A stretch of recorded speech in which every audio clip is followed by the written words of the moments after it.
Hello there, Hallmark hot takers, and welcome to episode 2 of Welcome Hallmark. back. Welcome back. Welcome back.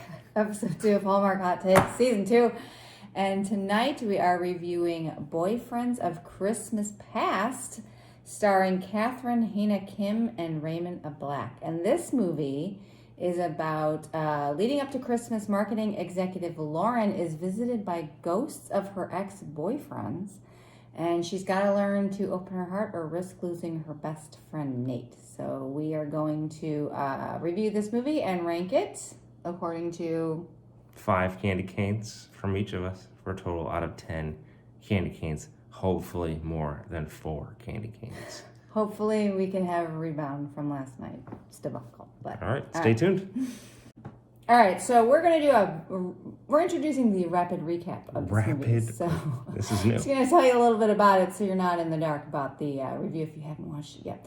So Lauren's a marketing executive who has a best friend named Nate who is a real stand-up guy and clearly in love with her, though hasn't had the chance to tell her yet.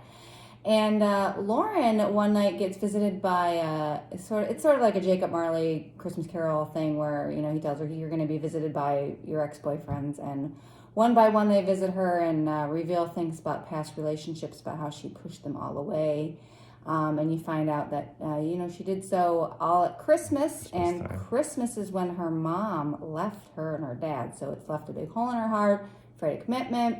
It all culminates. Her friend Nate is a social worker, and he has some big events for the kids that she flakes out on, and he, doesn't take it well. No. He finally confesses his feelings to her, and she shuts him down.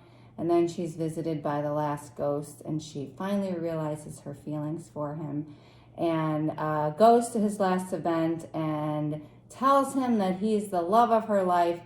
They kiss, and that is my recap for Boyfriends of Christmas Past. That was very fast, but it was 1 minute. It was efficient. So you did it. I did it. That was the fastest recap I've ever done. So with that out of the way, we will move on to the review portion. All right. So would you like to start? You can start. I can start. Yeah. So things I liked. I loved Nate. Nate was fantastic. Nate was amazing. So he was the male lead in this. I heart Nate on this piece of paper. I want Nate in more movies. I love him. At some points, I didn't think she was worthy of Nate just because he was so great and how she was treating him, and didn't realize how great he was. I'm like, gosh, he's again so smooth with his moves, like just getting like, we probably could do this thing together. Here's some pizza, or here's a date night, and everything. It ends up being at like a romantic restaurant. He's like, oh, I didn't know it was a romantic restaurant, but he totally did. Right. Yeah, I love that. I love the Kris Kringle dessert thing touch. Like that was a moment where they both reached for a little dessert, and there was a spark. Oh, and she was like, whoa, that was. And then Nate, stand-up guy, at one of the stressful nights she has, he sends Coco and Christmas trees, which was like a throwback. When you find out it was like a throwback from when they were in college, he brought her that after a breakup. So again, I can go on and on about how awesome Nate is. Other things I liked was the 2:00 ghosts. So that is a tie back to the Christmas carols, because that was at like 2:00. So I thought that was fantastic. It was 2:00 each time. It was definite Christmas Carol vibes for sure. Would show up. I thought the ghosts were all fantastic. Each one was like from like high school, college, a little bit after college, and then it was like that. Yeah, and each one progressed. So she broke up with one of them, like at the dance. The first one was she goes to winter formal, and she breaks up with him at winter formal. And then the next one was he asked her to come home for the holidays to meet his family. And then the other one was he asked her to move in together. And then the other one he proposed. Yeah. It was a very good progression. Yeah, I did like that. What did you like? Well, Nate. I mean, it can't be overstated how much I like Nate. I loved him. I thought he was great. I loved him sending the gingerbread. I loved it. So he's a social worker. So he runs this community center with all these kids.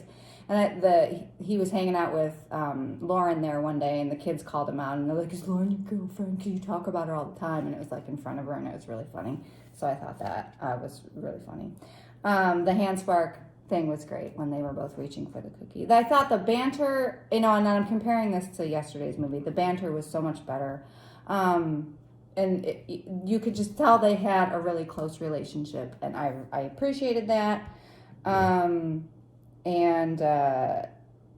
One of Lauren's friends, when they're talking about Nate, she says, you got to take Nate out of the friend zone. And I just really appreciated that because we said that yesterday, like Nate's in the friend zone. The zone. Yeah. And Nate, when he finally told her I loved her, but he called her out on missing his event, and he's like, I've always been there for you, and there's nothing more important to me than our friendship, and I would never flake out on you. And yes, she had an important meeting, but she totally just forgot. But it was cards for the kids. They were Christmas cards for the kids, like, is what she flaked out on. She had an obligation, and she didn't even call him or tell him, and he was really mad, and I was so happy to see him finally get angry. And he wasn't angry because she didn't love him. He was angry that she was kind of being a crappy friend. Right. That was good. So I thought that was really good, and so those are all the things I liked. Let's go negatives. What are your dislikes? On this one? Oh, you can start. You start well, some negatives. Lauren, I took a little bit to warm up to Lauren. Mm-hmm. She grew on me as the movie progressed, but in the beginning I was like, I don't know if I'm gonna really like her. She definitely grew on me. I thought she really had a good repertoire with the ex-boyfriends and just, so I like that. I think the ex-boyfriends made her more likable. So I like that, but she was a little bit iffy at the beginning. The boss, when they're talking about this marketing campaign, they have to win this account, and she's like, yeah, the key to this account is going to be getting the most people to buy this product. And you're like, well, that's amazing. No crap, amazing and insight. You're the boss. That's great insight. Thank you for that. Right. No. Lauren's dad, I didn't really... He got better at the end. He did. He got better at the end, but again, like Lauren, he was a bit of he stumbled a little bit. And I thought at the end, so at the end of the movie they get together and then they flash forward to a year in the future. And, right. Nate proposes to her. Yes. And she says yes. Which is crazy. Which was great because she had... Up to that point, that was the point where she was like, oh, God. Poor Logan. Right. Poor Logan. I thought that Lauren should have proposed. I really thought that would have been a real great final moment because it would have really cemented that she is leaping into commitment. And that was it. No. Things I didn't like. She dumped the poor kid at the winter formal. She was a teenager. She was 15. At the dance? She was 15. That kid probably never recovered. He did. She saw him on Facebook or whatever, and he has a wife and kids, remember? Yeah. He's happy. He got over it. I think that was just a photo from the pictures you buy from the store, and he just put that on his Facebook or... A picture he bought of himself? He's a model? He photo-cropped his head. I don't think so. Yeah, the other thing I didn't like this lady buys seats for the Nutcracker. No, she didn't. It was a joke. So this lady, her friend, has these giant nutcrackers. I can't even. For her friends, for her in-laws. Her in-laws are coming over. They're big on Christmas, and then they end up not coming. So they end up going to see them, and she's like, "I bought seats for the Nutcrackers to bring them there because they're 6 feet tall." It was a joke. I don't think it was. Also, Hallmark. Maybe this isn't against the movie. This isn't the movie's fault. But I'm going to get this off my chest.